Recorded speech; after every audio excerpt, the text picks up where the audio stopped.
Estamos agradecidos del Señor por esta hermosa bendición que nos da nuevamente de poder estar en la casa del Señor. Así que, bien, vamos a orar al Señor en primer lugar, para que sea el Espíritu Santo de Dios tomando control absoluto de esta enseñanza. Oremos delante de la presencia del Señor.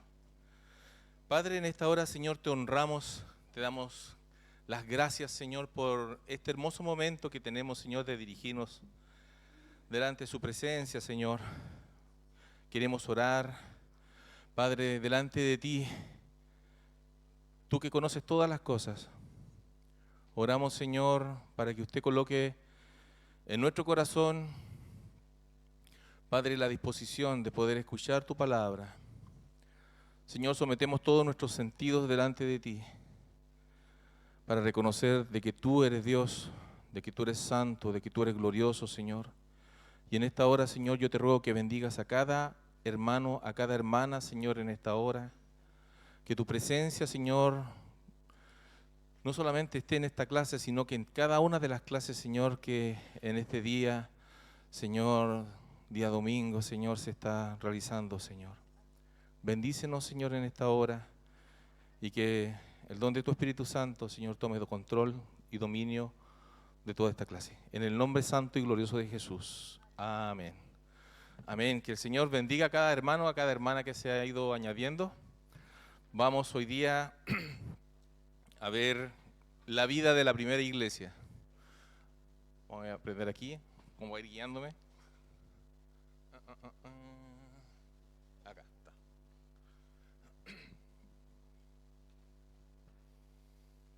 Gloria a Dios. Gracias, mi amor. Y el texto bíblico sobre el cual vamos a hoy día reflexionar es Hechos capítulo 2, del verso 42 al 47. Hechos capítulo 2, del 42 al 47. Ahí traté de ponerlo, ojalá lo más grande, pero no sé si los hermanos detrás ven. Y si no pueden ver, o si se puede correr un poquito más adelante, también hay harto espacio. Acá también tenemos espacio por aquí. Así que, bien. Vamos a leer en el nombre de nuestro Señor Jesucristo. Y dice así la palabra del Señor. Y perseveraban en la doctrina de los apóstoles, en la comunión unos con otros, en el partimiento del pan y en las oraciones. Y sobrevino temor a toda persona, y muchas maravillas y señales eran hechas por manos de los apóstoles, por los apóstoles. Todos los que habían creído estaban juntos y tenían en común todas las cosas. Y vendían sus propiedades y sus bienes y lo repartían a todos según la necesidad de cada uno. Y perseverando unánimes cada día en el templo y partiendo el pan en sus casas, comían juntos con alegría y sencillez de corazón, alabando a Dios y teniendo favor con todo el pueblo. Y el Señor añadía cada día a la iglesia los que habían de ser salvos. Amén. Ese va a ser el texto bíblico sobre el cual vamos hoy día a estudiar. Y bien, la siguiente diapositiva, mi hermana, por favor. Vamos a hacer un pequeño resumen de la clase anterior. Bueno, en la clase anterior, amados, vimos qué significaba en los tiempos de la primera iglesia, cuando el Señor había mandado a los discípulos que esperaran la promesa del Espíritu Santo. Entonces, en Jerusalén habían 120 discípulos que estaban esperando esa promesa, el derramamiento del bautismo del Espíritu Santo. Y vimos cómo en esos 120 hermanos que estaban ahí orando y clamando a Dios, se derrama el poder glorioso de Pentecostés, el poder del bautismo del Espíritu Santo. Qué glorioso, hermano. Ese poder está vigente aún para todo aquel que quiere orar en el Señor, buscarle más. Y el Señor lo puede sorprender a usted y a mí con el poder del Espíritu Santo. Yo a algunos, bueno, les comentaba que la última clase, que no fue en un culto donde fui bautizado, sino que fue en algo sumamente cotidiano. Estaba comiendo, todavía me acuerdo, incluso eran fideos con salsa, y estaba escuchando una predicación, hermano, una predicación del Evangelio. Y en ese momento el poder de Dios me alcanza, hermano, y tuve que dejar de comer y me fui, inmediatamente me encerré en mi pieza y comencé a llorar, a llorar, a llorar. Y en ese momento el Señor me bautiza con su Espíritu Santo y comencé a hablar en lenguas. Ese don sigue vigente, ese don continúa hoy día obrando poderosamente, hermanos. Solamente tenemos que buscarle. Hay veces que el Señor lo puede sorprender a usted, como algunos han sorprendido incluso hasta en la ducha. Generalmente es en el culto, ¿cierto? Pero bueno, no podemos poner limitancias al poder de Dios. Y es por eso que en ese entonces, hermanos, el Señor se derramó sobre estos 120 discípulos y ellos empezaron a hablar en lenguas de distintas naciones, hermanos. Y claramente que fue una representación de que el pueblo de Dios iba a ser constituido no solamente de un pueblo judío, sino que de todas las naciones de la tierra. Bendito a Dios por eso. Y a partir de ahí, la predicación de los primeros discípulos cambió también. Pedro ya no era ese hombre temeroso, ¿cierto?, que huía, sino que él se levanta con denuedo, con el poder del Espíritu Santo de Dios. Y él predica, y la primera predicación, amados hermanos, se convierte en 3.000 personas. 3.000 personas que fueron conmovidas con el Espíritu Santo, y el Señor actuó en arrepentimiento, fueron compungidos en su corazón de haber matado al Mesías, ¿cierto? Y en ese mismo instante ellos se convierten y se entregan a Cristo. Qué glorioso, hermanos. Y ahí comienzan a ser añadidos a la primera iglesia. ¿Qué es lo que vamos a ver hoy? Lo que vamos a aprender en este momento. ¿Cómo fue la primera iglesia? Y cómo esos principios aún están vigentes hoy. Vamos a la segunda presentación, amén. Vamos a ir al texto bíblico que dice ahí, dice en Hechos 2:42, dice, y perseveraban en la doctrina de los apóstoles, en la comunión unos con otros, y en el partimiento del pan y las oraciones. Y aquí vamos a ver, hermanos, en esta clase, con la ayuda del Señor, 4 puntos o actividades principales que tenía esa primera iglesia.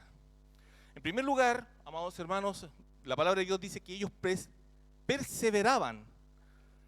Era una iglesia perseverante en estos 4 puntos que vamos a ver a continuación, que están ahí enumerados, que era, en primer lugar, la doctrina de los apóstoles. En segundo lugar, la comunión con la iglesia los unos con los otros. En tercer lugar, el partimiento del pan.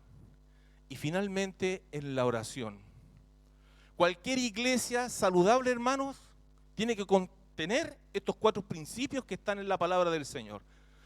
Si no están estos 4 principios, no es una iglesia saludable. Y vamos a verlo con la ayuda del Señor. El primer punto que vamos a ver es que ellos perseveraban en la doctrina de los apóstoles. Es la siguiente diapositiva, mi hermana. Ellos perseveraban. ¿Qué significaba perseverar, hermanos?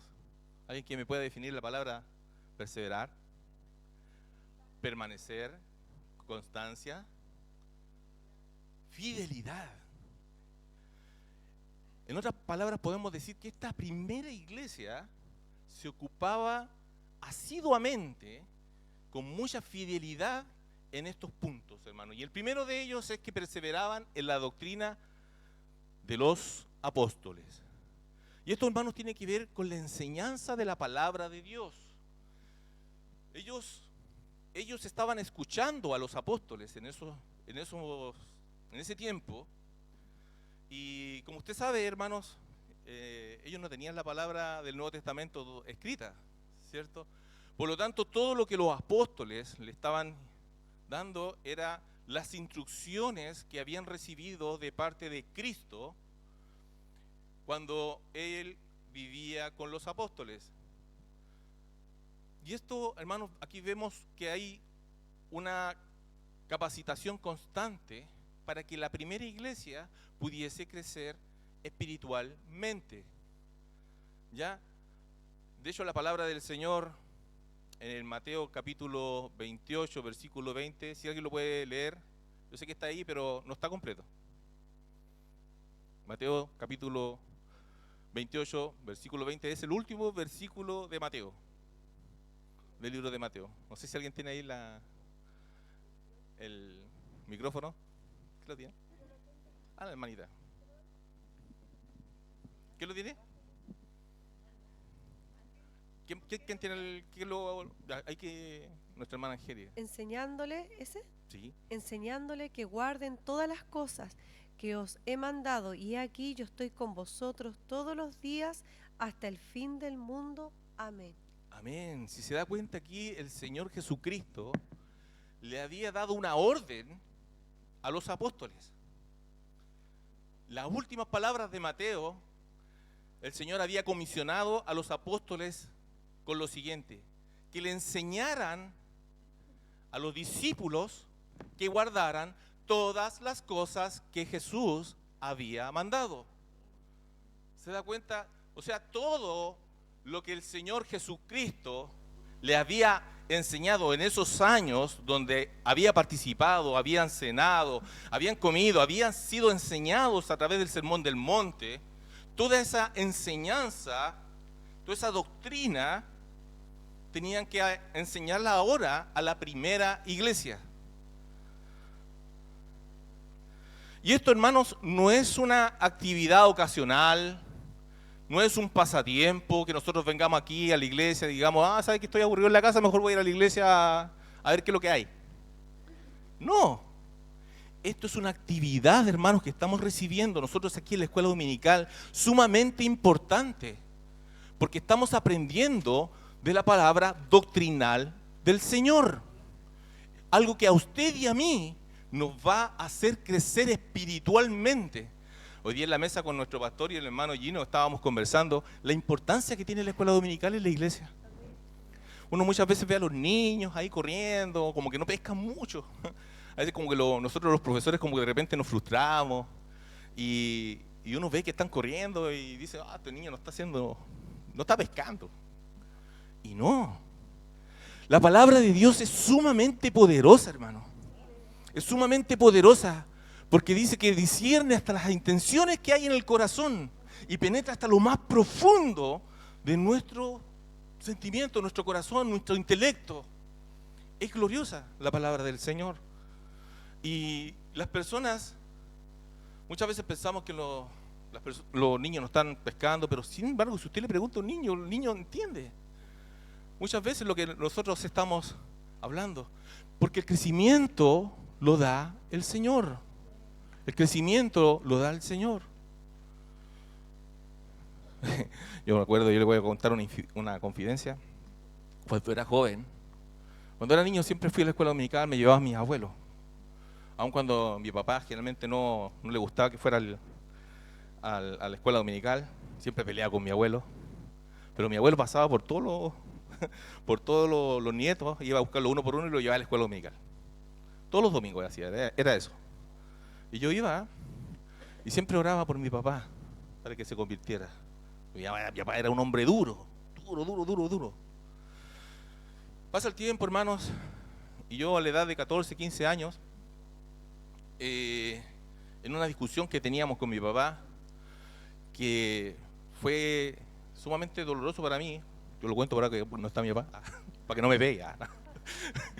Y ese día me pegó el viejo, me aforró fuerte.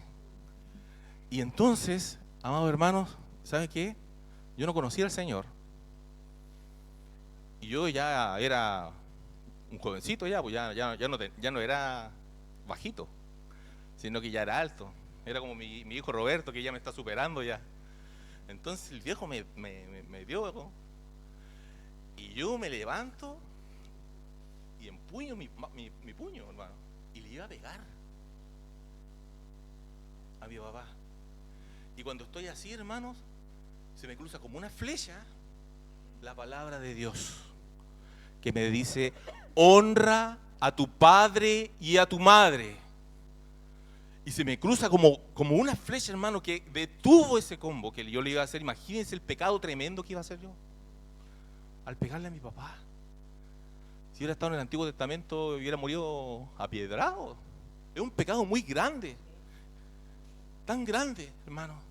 Y el Señor en ese momento me libró, y yo desvié el combo y le pegué a la pared. Me quedó con todo el puño con sangre.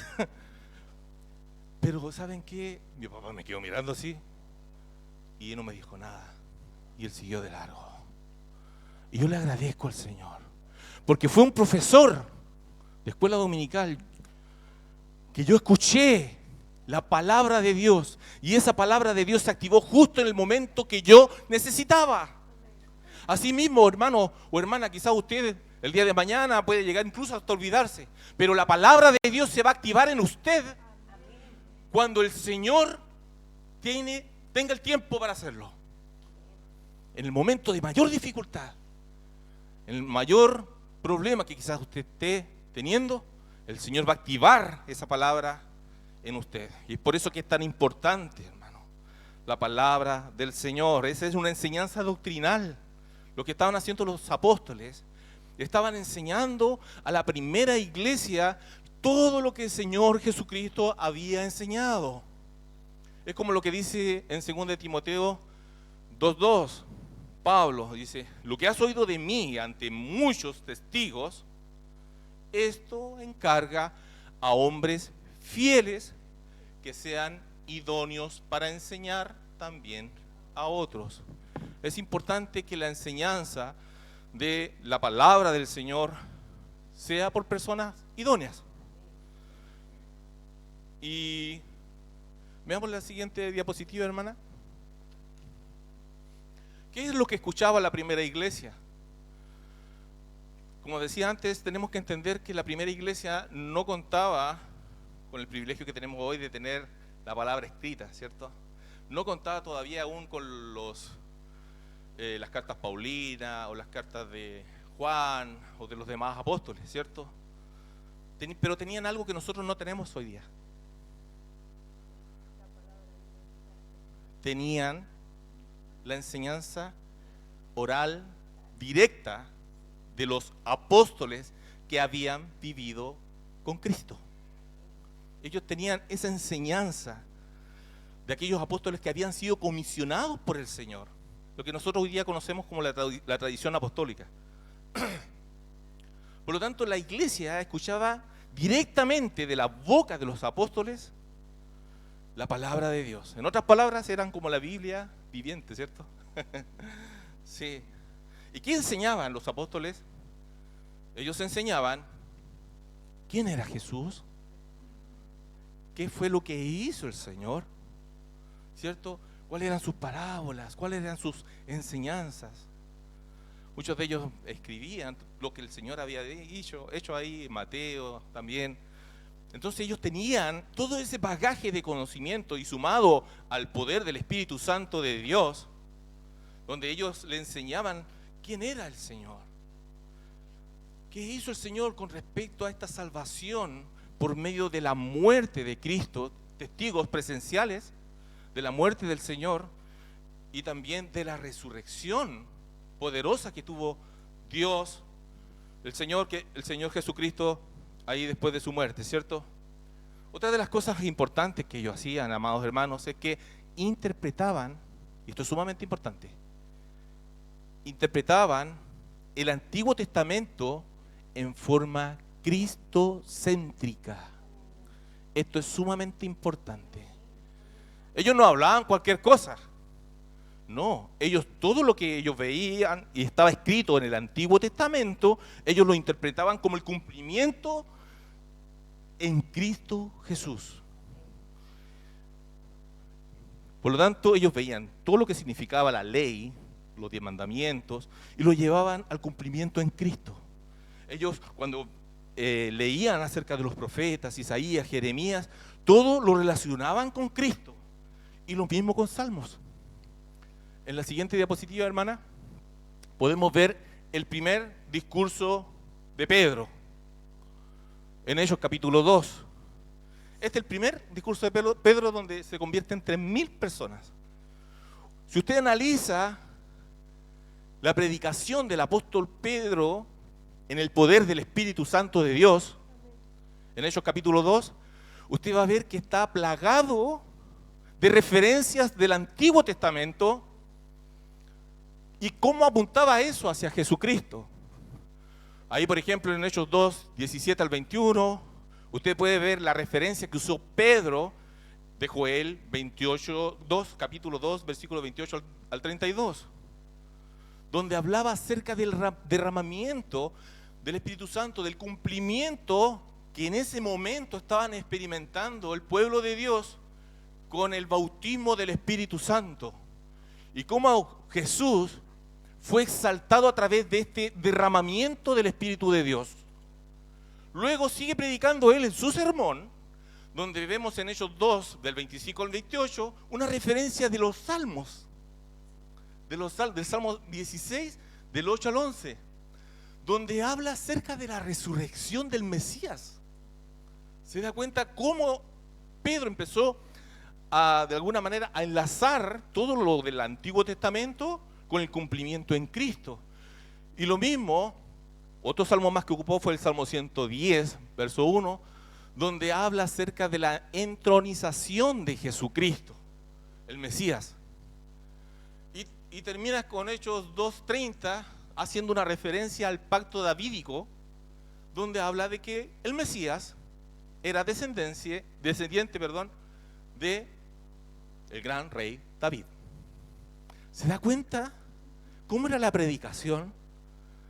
Y esa misma predicación tiene que ser hoy día también, aplicarse a nuestros propios sermones, hermanos. Y tenemos una gran responsabilidad nosotros como predicadores de seguir la misma estructura.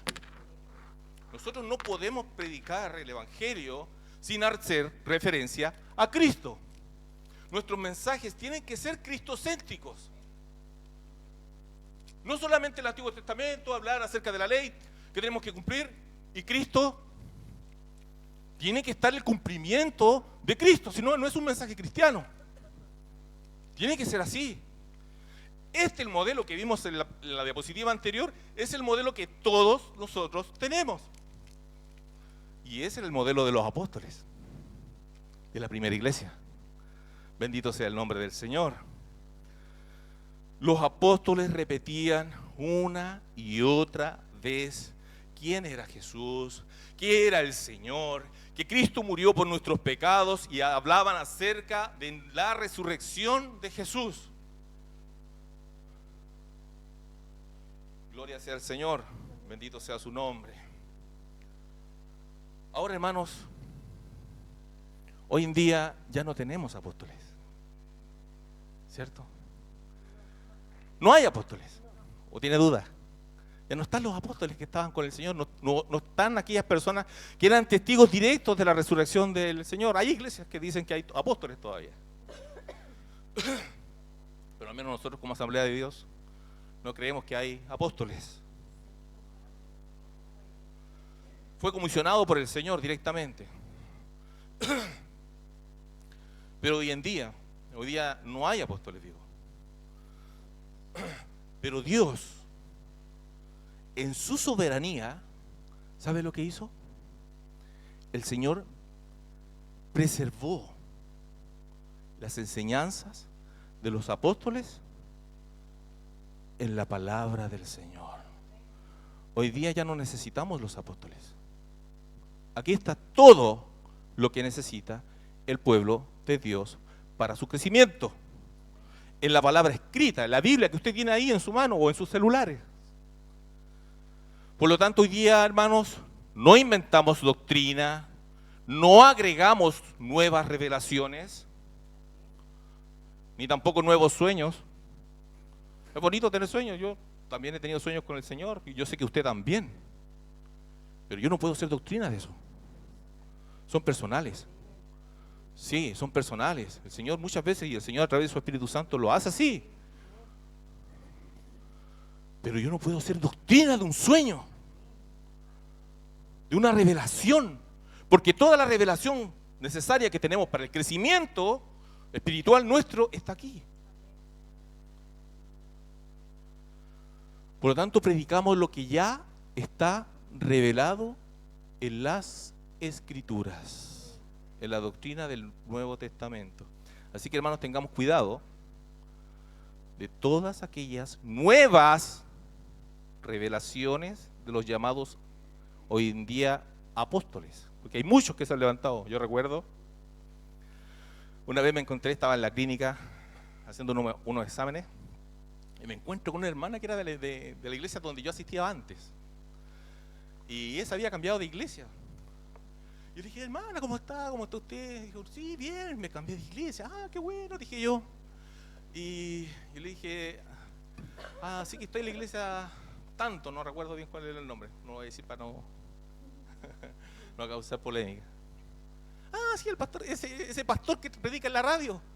Y me dice, no, él no es pastor, él hoy es apóstol.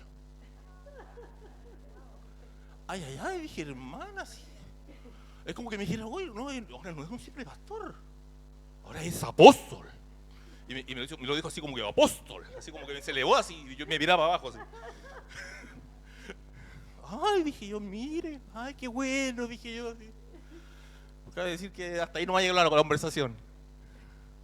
Y es que es verdad, hermano, sí. Hoy en día mucha gente piensa que todavía hay apóstoles. Y bueno, nosotros en realidad, como iglesia, no creemos eso. Sí creemos que está la función misionera de enviar a otros hermanos a evangelizar a otros países, ¿cierto? Pero como algo revelación nuevo, porque esto es lo que pasa mucho hoy en día, que muchas de estas personas traen nueva revelación. Está toda la revelación acá, en la palabra del Señor. Aquí tenemos todo para nuestro crecimiento espiritual. Así que, ojo con eso. Bien, ahí está esa diapositiva es importante, hermano. Hoy en día, lamentablemente, se ha reemplazado la doctrina bíblica con mensajes humanistas. Esto es algo lamentable, hermano, que ha reemplazado la doctrina bíblica de la palabra de Dios por estos mensajes humanistas. Y como por ejemplo, se ha cambiado la exposición bíblica por mensajes de autoayuda. Y hay unos ejemplos ahí. No sé si has escuchado estos ejemplos. Cree en ti mismo y todo será posible. Dios quiere que cumplas tus sueños. No permitas que nadie te diga que no puedes, porque todo lo puedo en Cristo que me fortalece. ¡Aleluya! ¿Has escuchado? Y lo apoyan así, y lo apoyan más encima con un texto bíblico que sacan de contexto. Fíjense que hay que tener sumamente cuidado y hay que analizar esto lo que uno escucha. De hecho, este pasaje bíblico dice que todo lo puedo en Cristo que me fortalece. Está en Filipenses 4:13. Si usted lo busca y analiza el contexto, por eso es tan importante analizar el contexto bíblico, no quedarse con lo que nos dice la gente. Hay que analizar el contexto bíblico. En el verso 11 de Filipenses 4, Pablo dice, he aprendido a contentarme cualquiera que sea mi situación. Sé vivir humildemente como tener abundancia. En todo y por todo estoy enseñado. Pablo estaba enseñado a vivir en cualquiera que fuese su situación. Este no era una especie de típico mensaje de autoayuda que dice, no, es que todo lo puede en Cristo. Mira, si te va y viene en el equipo, vamos a ganar, porque todo lo puede en Cristo que me fortalece. No. Pablo está diciendo, mira, sé vivir en pobreza como en abundancia. Sé vivir estando apretado como en holgura. Por lo tanto, amados hermanos, el contexto de esto, de este pasaje, es que el creyente tiene que aprender a estar contento. Contento y alegre a pesar de las situaciones difíciles de la vida. A eso se refería Pablo cuando dice, todo lo puedo en Cristo que me fortalece. Estoy pasando por una dificultad, no importa, porque mi contentamiento no está en lo que tengo o lo que no tengo. Mi contentamiento está en Cristo. En Él está mi contentamiento. No en mis logros, no en lo que tengo que cumplir. No, mi contentamiento está en Cristo. Si estoy pasando por una dificultad, mi alegría, mi sostén es Cristo. A eso se refiere Pablo cuando dice todo lo puedo en Cristo que me fortalece. No se refiere a esos mensajes egocéntricos. El otro ejemplo que tengo ahí, un mensaje cristocéntrico, no egocéntrico. Muy bien. No sé si alguien tiene alguna duda. Lamentablemente, como decía antes, se ha reemplazado la doctrina bíblica por estos mensajes humanistas. Por ejemplo, hoy en día, la teología se ha cambiado por psicología popular. Hermano, lo que necesitas tú en realidad es aprenderte a amarte más, dicen. Tú no te amas lo suficiente. No, para poder amar a tu prójimo, tienes que amarte a ti mismo. ¿Ha escuchado eso, no? Muchas veces, ¿cierto? El problema de eso es que usted no va a encontrar en ninguna otra parte de la Biblia que hable acerca de que nosotros tenemos que amarnos más. En ninguna otra parte de la Biblia habla acerca de que nosotros tenemos que amarnos más. Es más, el problema es que nos amamos demasiado. En exceso. Mire, hermano, lo que se refiere a la palabra del Señor, ahí en Mateo 22, 39, que es amarás a tu prójimo como a ti mismo, es que usted y yo nos alimentamos, ¿cierto? ¿Y por qué nos alimentamos? Porque nos cuidamos. Algunos que nos sobrealimentamos, lamentablemente, nos amamos mucho, parece. Pero usted se baña, ¿cierto? Se peina en la mañana, hoy día los veo todos radiantes, regios, regias. Claro, se coloca perfume, colonia, ¿cierto? Usted se preocupa de usted. En resumen, hermano, ya nos estamos amando naturalmente a nosotros mismos por instinto. Y a eso se refiere la palabra del Señor. El Señor nos quiere decir aquí en este pasaje bíblico, dice, así como tú te preocupas de ti mismo de manera natural, también tienes que aprender a preocuparte de los demás, de forma natural. Y a mí me encanta esta iglesia, porque esta iglesia tiene eso de poder preocuparse del hermano que está sufriendo, de preocuparse del hermano que está en dificultad. Las hermanas son sumamente cariñosas, preguntan, hermano, ¿cómo está usted? ¿Cómo está usted? ¿Cómo se ha sentido? Está orando por usted. Hay una preocupación. A eso se refiere. No es de amarnos más a nosotros mismos. Como dije en un comienzo, el problema es que nos amamos demasiado. Y estamos tan centrados en nosotros mismos que nos olvidamos de los demás. Nos olvidamos del hermano, de la hermana que está sufriendo y que está en algún proceso, en alguna dificultad. Y nos centramos en nosotros mismos porque vivimos en una sociedad individualista que lo único que hace es, quiérete más, ámate más. Sé tú mismo, tú primero, tú segundo, tú tercero. Eso es lo que enseña la sociedad hoy en día. Y lamentablemente esas corrientes a muchas veces quieren entrar aquí también. Por lo tanto, los apóstoles tenían un mensaje cristocéntrico, completamente. El siguiente, gracias mi hermana. Por lo tanto, la doctrina bíblica, hermanos, no es negociable. No lo es. Nosotros no podemos negociar esto. Ninguno de nosotros podemos negociar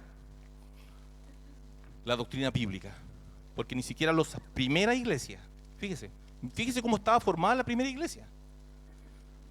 Tenía una base bíblica doctrinal, de primera línea, de los mismos apóstoles. Por lo tanto, no necesitamos técnicas humanas ni emocionales para llegar mejor a las personas. No necesitamos eso. ¿Por qué? Porque la palabra de Dios es poderosa. La palabra de Dios es poderosa, tiene poder, es suficiente, no necesita mi ayuda, hermano. No necesita que yo le añade cosas, no necesita eso, es suficiente. Hoy día hablábamos junto en la mesa, mire, todo está relacionado. El pastor nos contaba la historia de un judío, un maestro judío, que se puso a leer la Torá. Y de repente comienza a ver algunos pasajes bíblicos que hablan acerca de la destrucción del templo. Y decía, bueno, Daniel dice que el templo iba a ser destruido.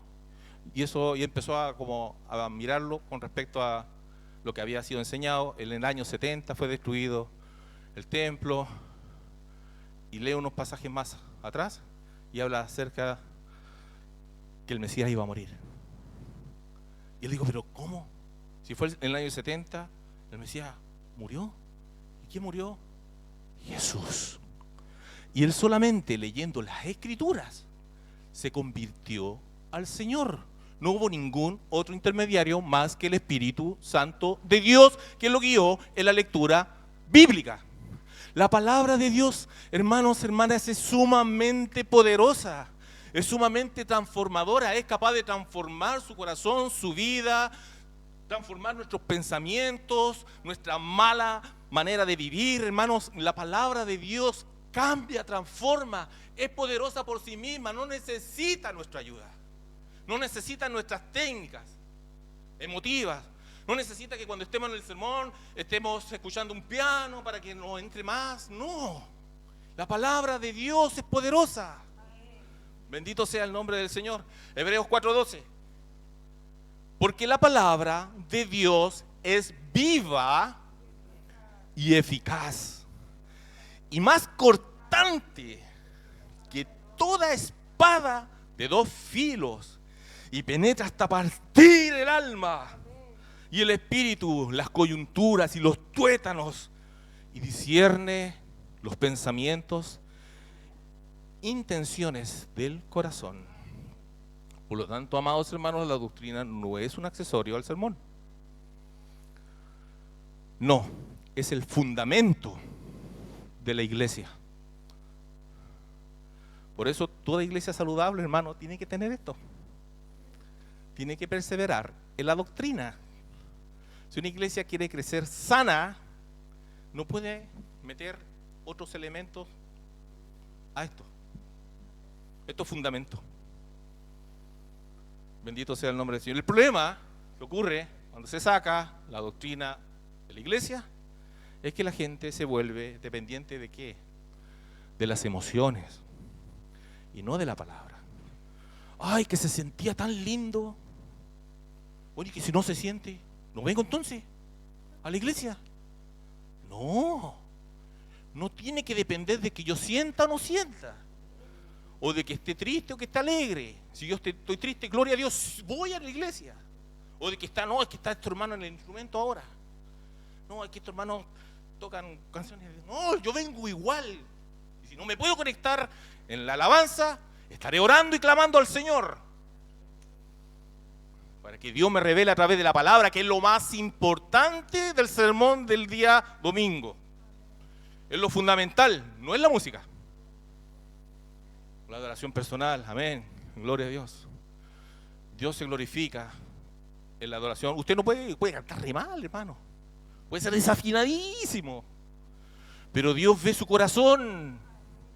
Ahí, cuando usted esté en el culto clamando, quizás no se sabe la alabanza, Pero usted clame al Señor y adore en espíritu y en verdad. Porque en eso es lo que se agrada al Señor, en espíritu y en verdad. No en que se sepa la letra o no. Porque muchas veces mentimos hasta cuando cantamos, ¿no? Que el Señor nos ayude, bendito sea el nombre del Señor. ¿Qué problema? La gente se vuelve dependiente de esto, de las emociones, pero no de la palabra. Muchas veces se forman, lamentablemente, cuando falta doctrina, creyentes inmaduros. Inmaduros. No, es que solamente tenemos que hablarles del amor. Del amor. No. Y del pecado, ¿por qué no? Si no quiere que cambie. Quiere que cambie ciertas áreas de mi vida. Y hoy día el Señor, ahí estamos todos los profesores, recibí un mensaje así, y al Señor ahí directo. Señor, en esto tengo que cambiar, gloria a Dios. Bendito sea el nombre del Señor. Hermanos, tenemos que aprender a sumergirnos en la doctrina bíblica. Y el problema es que cuando se meten estas corrientes, ¿sabe qué pasa? Comienza a perderse la centralidad del Evangelio de Cristo. No son mensajes cristocéntricos, sino que se vuelven mensajes humanistas, centrados en el hombre. Y eso obviamente no genera una iglesia saludable. Bien, continuemos. Dice, y perseveraban en la doctrina de los apóstoles que ya vimos, y en la comunión los unos con los otros. La comunión, amados hermanos, es la nueva realidad del salvado. Un salvado, un nuevo creyente, tiene que tener comunión con la iglesia. Tiene que relacionarse, usted conmigo y yo con usted. ¿Para qué? Para que tengamos ese aspecto tan hermoso que tenía la primera iglesia, de estar en comunión. En primer lugar, la comunión proviene del Señor, porque es mi relación vertical que tenemos con el Señor. Y en segundo lugar, es la comunión horizontal aquí que tenemos nosotros, en la iglesia, con el cuerpo de Cristo. Todos nosotros, comunión los unos con los otros. Todos nosotros necesitamos la comunión con los hermanos. Lo necesitamos. Para algunos yo sé que es quizás más cómodo seguir las transmisiones a través de online. Aquí saludo a los hermanos que están siguiendo las transmisiones ahí que están exponiendo también. Pero el problema de eso, si bien nosotros podemos aprender doctrina, nos perdemos la comunión. La comunión los unos con los otros, el estar conversando con el hermano, el preocuparse de mi hermana, de mi hermano, de qué está pasando. Voy a orar por ti, hermano. Estoy en un problema, estoy en una dificultad. Hermano, oremos al Señor. A mí me encanta eso, lo que hacen los hermanos acá. Cuando, hermanos, hoy día vamos a orar los unos por los otros.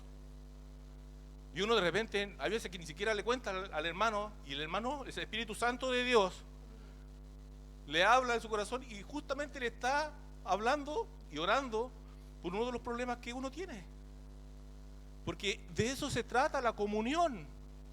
Dios utiliza la comunión para bendecirnos, para fortalecernos en el Señor. Y por lo tanto, hermanos, como esto es algo natural, no es algo forzado, tiene que fluir en forma natural de nuestra relación con Cristo, esta comunión. En la iglesia no hay llaneros solitarios. ¿Ya? No es que yo no necesito la iglesia, yo no me congrego. No, yo estoy bien en la casa solamente. No hay iglesia o llaneros solitarios en la iglesia. Yo sé que esto daba para hablar, pero en realidad, pero es así. La primera iglesia vivía en comunión los unos con los otros. ¿Cuándo se rompe la comunión? ¿Cuándo se corrompe la comunión? Cuando el hermano no me saluda. Cuando estamos molestos, ¿cierto? Yo le voy a decir lo que dice la Biblia. ¿Cuándo se rompe la comunión? cuando existen pecados sin confesar. Cuando existen pecados sin confesar en mi vida, se rompe la comunión, primeramente con Dios y también con nuestros hermanos. No queremos ir a la iglesia. Confesaos vuestras ofensas los unos para con los otros, para que sean sanados. Oiga, si está todo en la palabra de Dios. Es por eso que es tan importante. Dice 1 Juan 1:7, dice: pero si andamos en luz, como Él está en luz, tenemos comunión los unos con los otros. Por lo tanto, hermanos, qué importante es la confesión de pecado. Confesar nuestros pecados delante del Señor. Confesar el pecado cuando yo pego con mi hermana o con mi hermano, le digo una mala palabra. Es importante decir: hermano, perdóname, la embarré, te dije un mal comentario, yo sé que te hirió. Por eso quizás tú hay un problema ahí conmigo. Que el Señor nos ayude, ¿cierto? Cuesta. A mí me cuesta, hermano. No sé si a usted le cuesta, quizás a usted no le cuesta. A mí me cuesta. ¿Sabe por qué me cuesta? Porque tengo que doblegar mi orgullo. Hermana.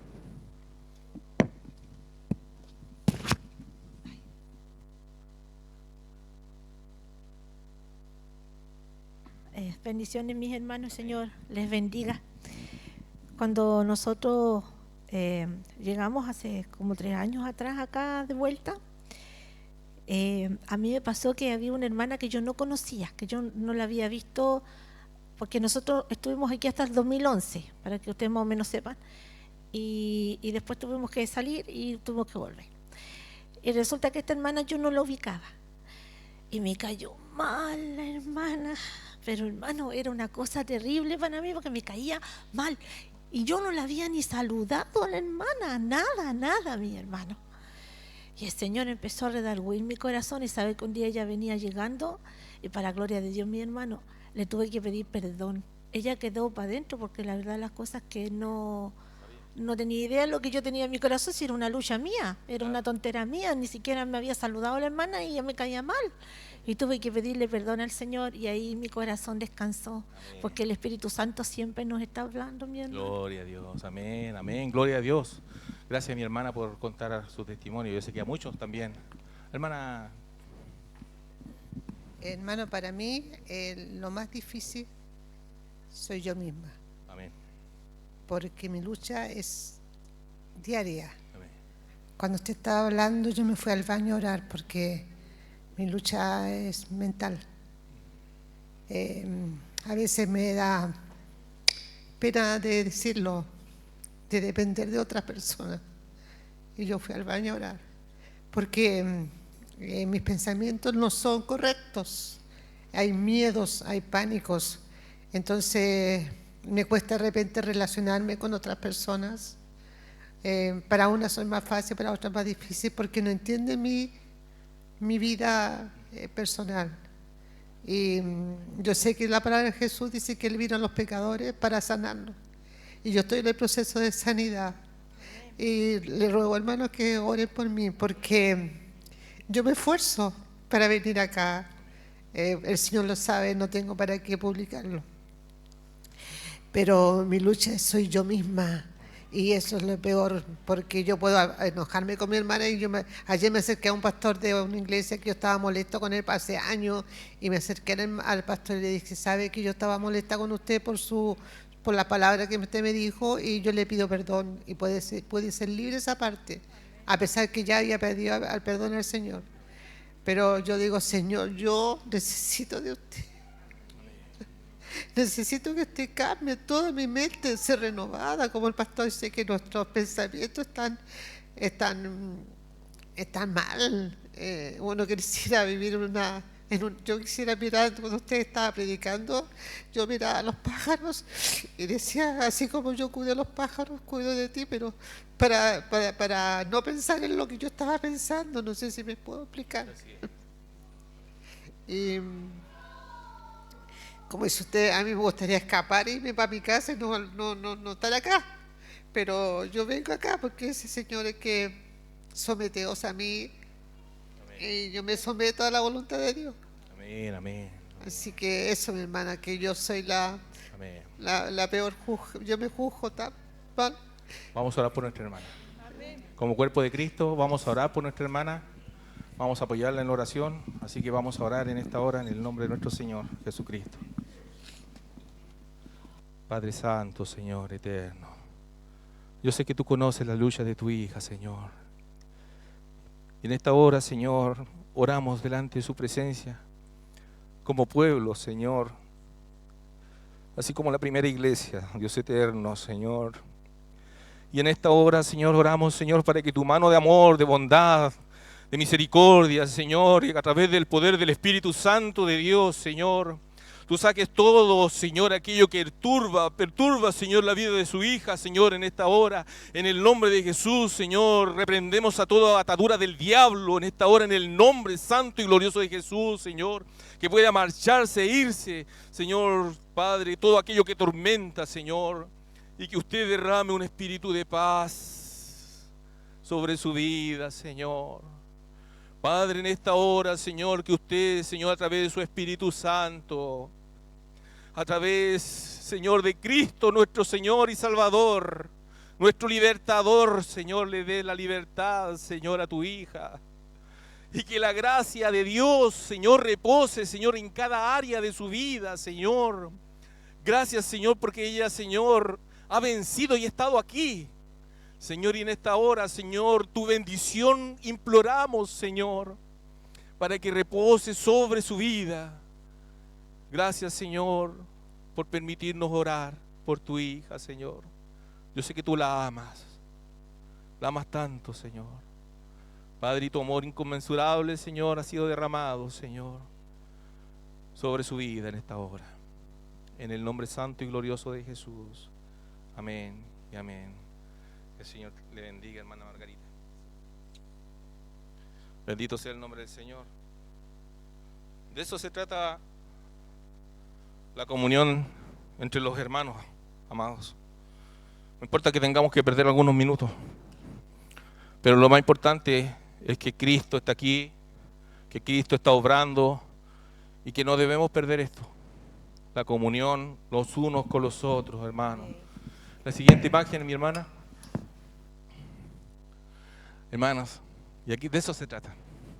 Aquí yo puse una foto de la iglesia. Búsquese ahí. Pero hermanos, esta iglesia, para la gloria de Dios, yo le agradezco al Señor, es una iglesia muy generosa. Es una congregación muy preocupada, tanto de las necesidades físicas y también de las espirituales, hermanos. Y yo le invito para que usted pueda unirse también. Hay distintos grupos dentro de la iglesia. Tenemos a los hermanos que están, las hermanas que están en las damas, las hermanas loidas que hacen manualidades, los varones que tienen un día miércoles también asignado, los jóvenes, los embajadores de Cristo, y también los matrimonios, hermanos, son de tanta bendición. O sea, que usted viene y no se siente juzgado. Uno puede contar su dificultad y su hermano va a orar, su hermana va a orar por usted.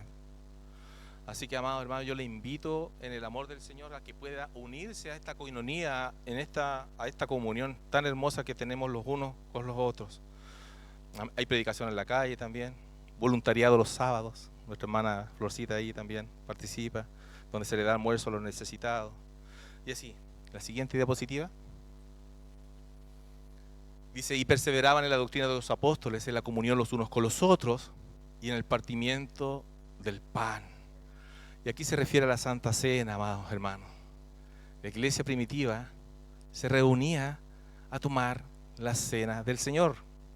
Este mes tenemos también la Santa Cena. Ahí el pastor va a informar qué día va a ser. Así que, amado hermano, no se pierda ese evento, porque ¿sabe qué? Ahí recordamos lo glorioso, lo maravilloso que Jesucristo hizo por usted y por mí.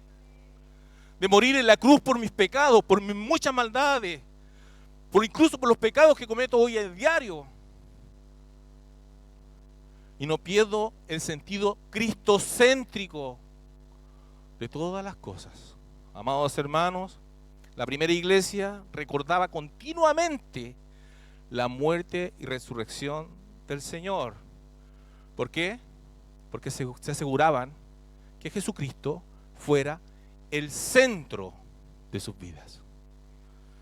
En Hechos capítulo 20, versículo 7 dice que cada primer día de la semana, todos los domingos ellos se reunían para partir el pan, para cenar. Qué hermoso, hermano. Se da cuenta que la iglesia primitiva no crecía con técnicas de motivación, ni de hoy un mejor liderazgo, ni de la música, ni de la estrategia. No, eran cosas sencillas, pero que tenían mucho valor para ellos, porque estaban todas esas obras centradas en la obra redentora de Cristo. Y en último lugar, ya para terminar, la oración. Y perseveraban en la doctrina de los apóstoles, en la comunión los unos con los otros, en el partimiento del pan, la Santa Cena, y en las oraciones.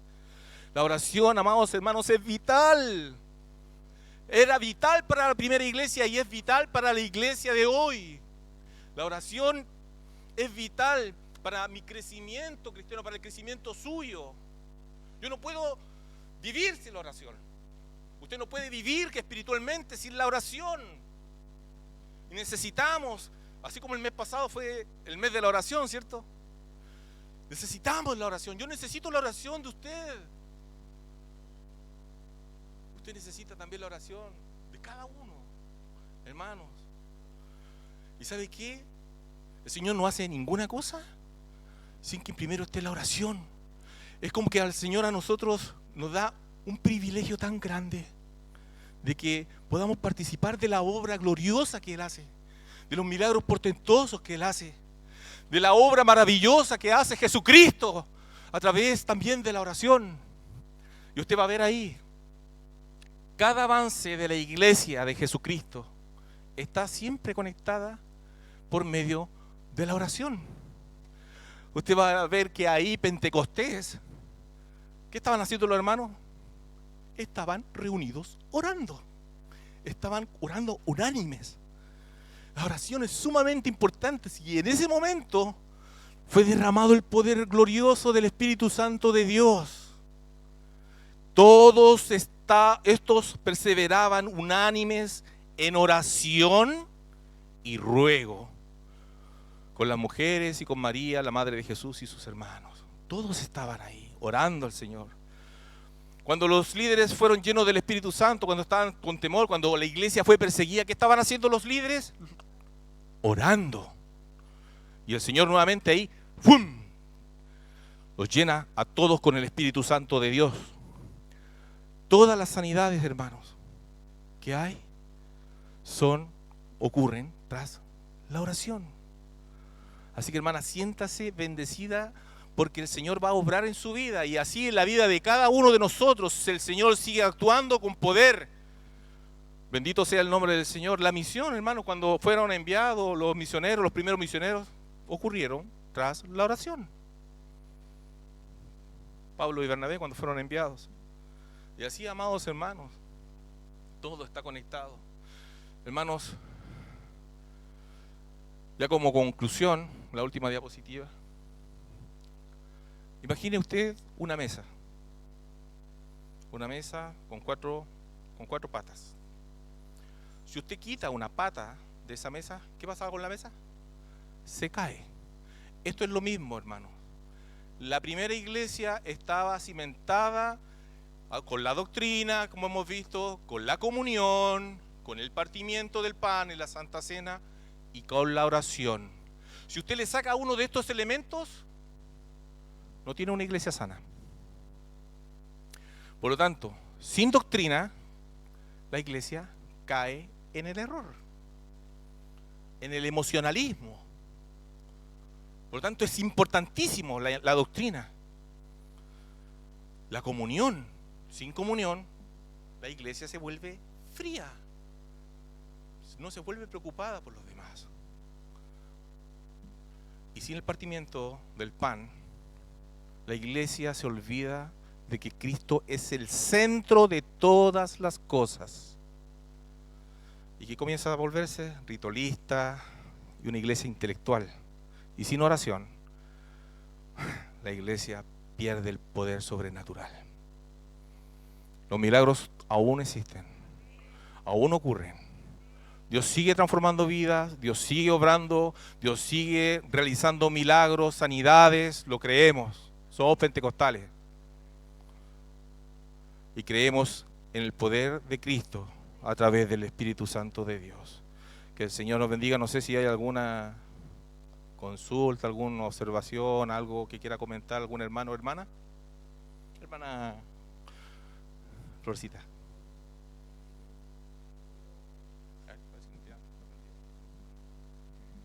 Algo pequeñito pero poderoso es que cómo Jesucristo venció la tentación que está en nosotros, porque la tentación, o sea, la decisión está en nuestra mente, en los pensamientos. El jueves se nos hablaba el pastor de que no podemos evitar que los pensamientos vengan, ¿cierto? Pero Jesucristo, ¿cómo venció? Es con la palabra. Y cuando vienen esos pensamientos que traen duda y todo, es con la palabra. Por eso es importante, tanto como la oración, en la doctrina, como se nos enseña hoy, que está en la palabra. Por eso es importante no dejar de leer palabra, orar. Eso, nada más. Amén. Muchas gracias, hermana, por compartir. Y sí, es sumamente importantísimo, es primordial. Pero así como es primordial, no podemos dejar también los demás, la comunión, ¿cierto? Pero es primordial la doctrina. Hoy en día el enemigo ataca mucho la doctrina. Así que, amados hermanos, ¿bien alguien más quiere decir algo? Nuestra hermana Isabel. Ahí va nuestra hermana Anita.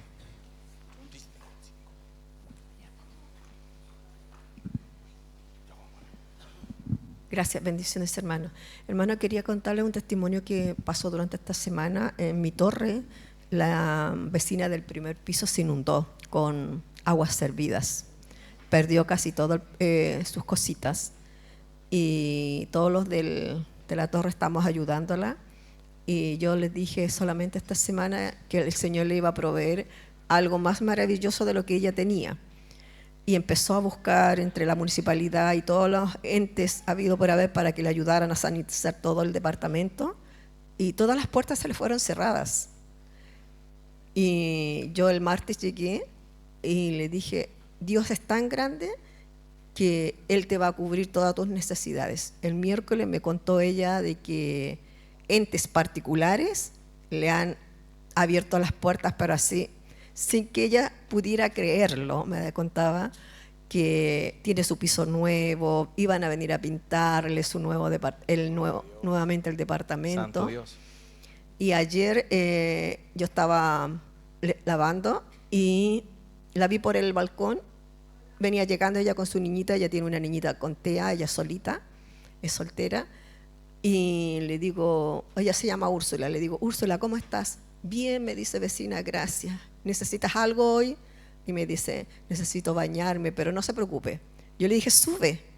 No, vecina, me dijo, no, ven, le digo yo. Aquí está dispuesto el baño para que tú te bañes. Es a veces cosas tan pequeñas, hermano, que debemos mostrar el amor de Dios a otras personas. Así que la pido que estén en oración por ella. Ella se llama Úrsula Alfaro. ¿Ya? Para que el Señor siga abriendo esas puertas, para que su departamento quede hermoso, porque ella realmente, humanamente, se sacrificó mucho por lo tenía hermoso, hermano, lo tenía mejor que el de nosotros, que recién todavía estamos haciendo algunos arreglos. Y de un día para otro se le fue todo, en una mañana terminó todo, el piso, las murallas, todo. Pero el Señor ha sido bueno. Ha sido misericordioso. Y ya me lo contaba ayer, vecina, no sé cómo explicarle, me decía. Entonces yo le decía, solamente Dios puede hacer eso, solamente Dios. Amén. Eso, bendito sea el nombre del Señor, gloria a su nombre. Bien, vamos a pasar la ofrenda y voy a pedirle a nuestro hermano Pablo si me puede venir a orar por la ofrenda y también por la enseñanza del día de hoy.